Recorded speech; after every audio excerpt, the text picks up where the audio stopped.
Hi friends, welcome to Lavanya's life style. Friends, ఈరోజు వీడియోలో మా ఇంట్లో నేను పోలాల అమావాస్య వ్రతం ఎలా చేసుకున్నాను, ఈరోజు పోలాల అమావాస్య వ్రతం బ్లాగ్ మీతో షేర్ చేస్తున్నానండి. పోలాల అమావాస్యకి ముందు రోజే ఈ విధంగా నేను చక్కగా స్టవ్ రెడీగా పెట్టుకున్నానండి అమ్మవారి నైవేద్యాలు తయారు చేయడానికి. అలాగే ఇక్కడ మినపప్పు కూడా నేను నానబెట్టాను ఆవిరి కుడుములు తయారు చేయడానికి అనమాట. మీరు ఇప్పటిదాకా పోలాల అమావాస్య పూజా విధానాలు నేను అప్లోడ్ చేసినవి చూడకపోయినా ఏం పర్వాలేదండి. ఈ ఒక్క వీడియో చూస్తే చాలండి, మీకు చాలా క్లియర్గా అర్థమవుతుంది. కంప్లీట్గా 9 minutes వీడియో నేను ఇక్కడ అప్లోడ్ చేశాను, మీరు చాలా చక్కగా చూడండి. అలాగే పెసలు కూడా నేను నానబెట్టానండి. ఇవి దేనికి అంటే మొలక పెసలు. కొంచెం నీళ్ళల్లో పసుపు వేసి ఈ విధంగా పెసలు నానబెట్టాను మొలక పెసలు తయారు చేయడానికి. చూసారు కదండి, మినప్పప్పు మనకి ఇక్కడ చాలా బాగా నానిపోయిందండి. దగ్గరగా 4 to 5 hours పాటు మనం ఈ విధంగా నానబెట్టి పెట్టుకుంటే సరిపోతుంది.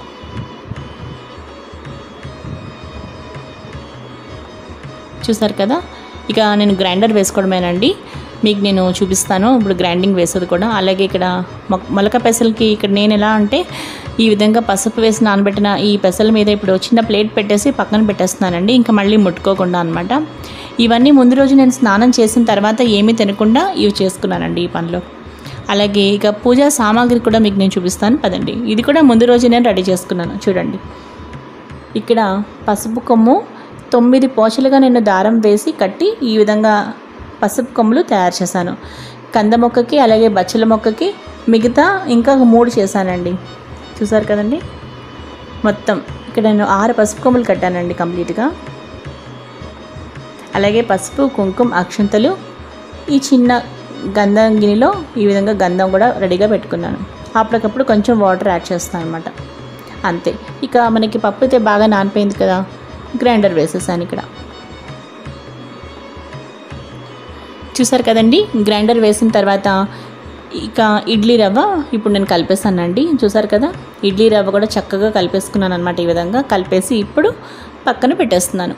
ఇక కంప్లీట్గా మళ్ళీ నేను నెక్స్ట్ డే అంటే పోలాల అమావాస్య రోజు కలగాయ పులుసు చేస్తాను అనమాట. సో మొత్తానికి పూజా సామాగ్రి సిద్ధంగా ఉంది, అలాగే అమ్మవారి నైవేద్యాలకి ప్రిపరేషన్స్ అయిపోయాయి కదా. ఇప్పుడు నెక్స్ట్ డే ఈరోజు పోలాల అమావాస్య. పోలాల అమావాస్య రోజు ఈ విధంగా 11 రకాల కూరగాయలు నేను తీసుకున్నానండి. చూసారు కదా, కలగాయ పులుసు మనం ఇప్పుడు చేస్తున్నాము. ఈ రెసిపీ మీకు నేను ఇప్పుడు చెప్తాను క్లియర్గా. చూడండి, ఇక్కడ నేను పెట్టుకున్నవి చూసారు కదా, మొత్తం 11 రకాల కూరలండి. మీరు ఇవన్నీ కూడా కౌంట్ చేయొచ్చు.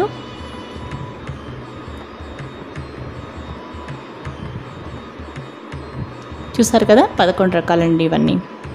ఇప్పుడు ఈ విధంగా కట్ చేసుకున్న తర్వాత వీటి పక్కన పెట్టుకొని ఇవన్నీ కూడా కొంచెం ఫ్లేవర్ కోసం అనమాట. అంటే పులుసుకి మనకి రుచిగా ఇచ్చేది కరివేపాకు, కొంచెం కొత్తిమీర, అలాగే గ్రీన్ చిల్లీస్, కొంచెం కారం కోసం అనమాట అది. నెక్స్ట్ ఒక టమాటా, అంతే. టమాటా మనకి కౌంట్లోకి రాదు. అయిపోయింది కదండి. ఇప్పుడు వీటిని కూడా నీట్గా కట్ చేసుకుని పెట్టుకున్నాను.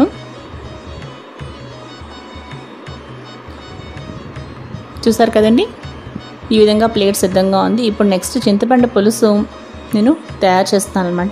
దానికోసం ఇక్కడ ఒక చిన్న గిన్నెలో చింతపండు కూడా నేను నానబెట్టుకుని పట్టుకుంటున్నాను అనమాట. చూసారు కదా, చింతపండు పులుసు అనమాట ఇది.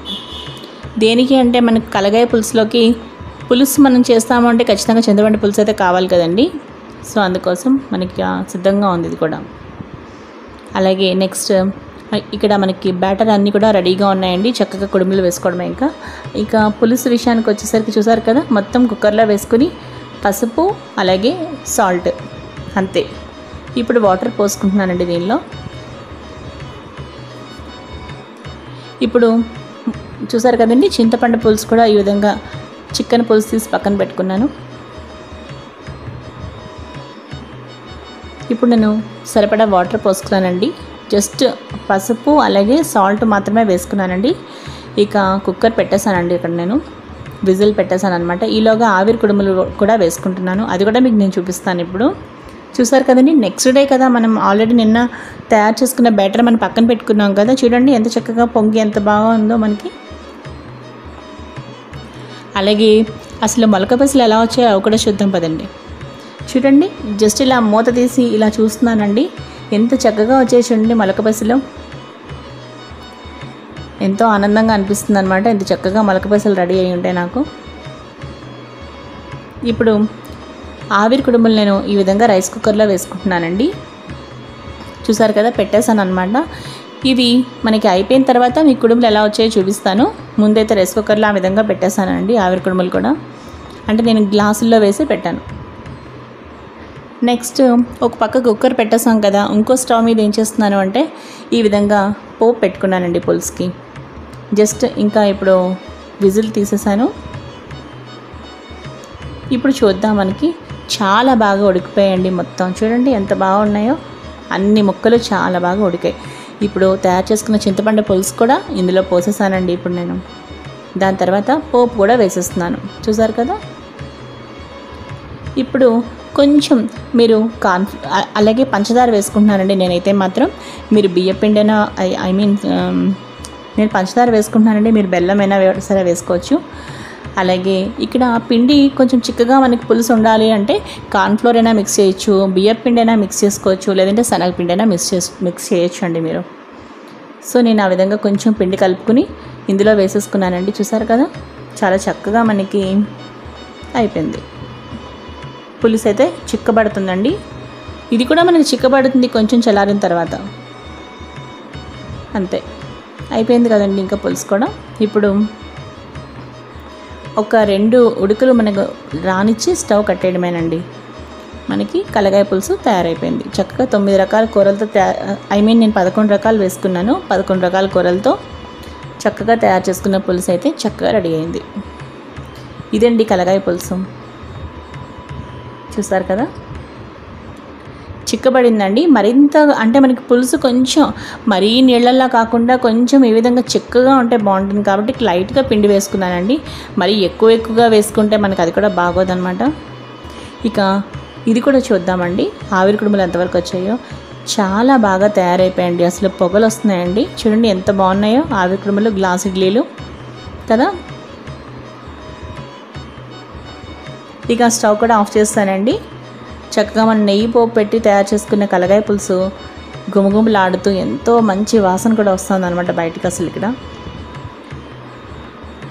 అలాగే ఆవిరి కుడుములు వేడివేడిగా, ఇప్పుడు వేడిగా ఉంది కాబట్టి నేను ఈ విధంగా ముందు గ్లాసులు తీసి, ఇప్పుడు చల్లారిన తర్వాత ఈ గ్లాస్ ఇడ్లీని ఈ విధంగా చూసారు కదా, ఒక స్పూన్ బ్యాగ్ సహాయంతో నేను ఈ విధంగా నీట్గా తీసి, అంతేనండి, జస్ట్ మనం ఇలా ట్యాప్ చేస్తే మనకి కంచంలోకి పడిపోతుంది అనమాట ఇడ్లీ.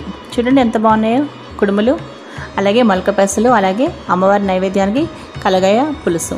ఇక పైనేమో నెయ్యి వేసి ఇప్పుడు నైవేద్యం పెట్టడం కోసం ఈ విధంగా నేను కొంచెం నెయ్యి వేసుకుంటున్నానండి. అంతేనండి, చూసారు కదా, చక్కగా అమ్మవారి నైవేద్యాలు అయితే రెడీ అయిపోయాయండి. ఇప్పుడు పోలేరమ్మ తల్లికి మనం నైవేద్యం పెడతాం అన్నమాట. చూసారు కదండి, ఇప్పుడు మనం పూజ దగ్గరికి నైవేద్యం పట్టుకెళ్దామండి. ఇప్పుడు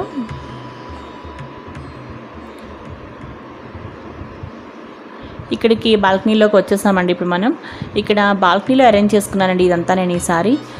చూసారు కదా, మొత్తం మీకు నేను పూజా విధానంలో చెప్పాను కదండి. కంద బచ్చలి మొక్కలకి అంటే కంద మొక్క, అలాగే కంద తల్లి మొక్క, పిల్ల మొక్కలు, అలాగే బచ్చలి మొక్క, బచ్చలి తల్లి మొక్క, పిల్ల మొక్కలు అనమాట. ఈ విధంగా మొత్తం అన్నిటికీ నేను మీకు వీడియోలో పూజా విధానం వీడియోస్లో చెప్పిన విధంగా పూజ చక్కగా చేసుకున్నానండి, ఆచమనం చేసి. అదేవిధంగా చూసారు కదా, ఇక్కడ పసుపు కొమ్ములు అమ్మవారికి కట్టాను. అలాగే నాకు ఒక పసుపు కొమ్ము తయారు చేసుకున్నాను. పిల్లలిద్దరికి కూడా, ఆడపిల్లలైతే వాళ్ళిద్దరికి కూడా మనం పసుపు కొమ్ము కడతామండి.